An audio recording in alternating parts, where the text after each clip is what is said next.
Mbongo hoye! Haya, asante sana.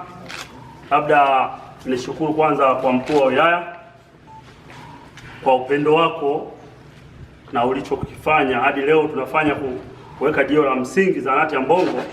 Nashukuru sana. Pili, nashukuru, yani naomba shukrani zangu zifike kwa Mheshimiwa Rais. Ametusaidia wana Mbongo hadi sasa tupo sehemu nzuri.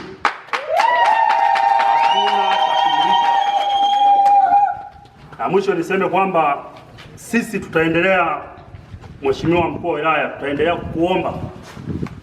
Sijawahi kuona katika uongozi wangu mkuu wa wilaya mara kwa mara kufika Mbongo. Mimi ndoto. Najua kwamba upo jirani na wananchi hawa. Kweli una uwezo wa kusikiliza kilio chetu na kweli kama hivi unatutekelezea. Nishukuru sana na uendelee na upendo huo huo.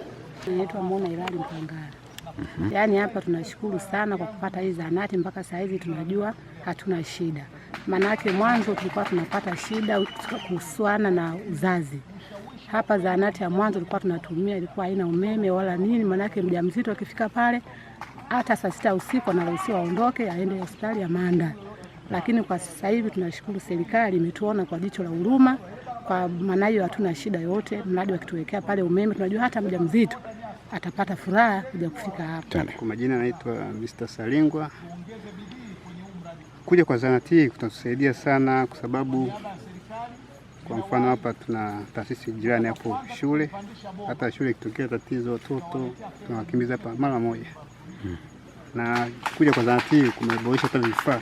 Kumekuja vifaa vipi ambavyo vinawezesha kurahisisha huduma tofauti na mwanzo. Sasa hata ukija hapo huduma unapata kwa haraka.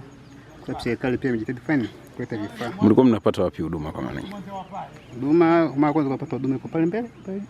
Ilikuwa ni ya kukodishwa, lakini pia huduma ilikuwa haijaboreshwa. Kwa sababu hapa zahanati imekuja mpya, lakini vifaa vimeongezeka pia.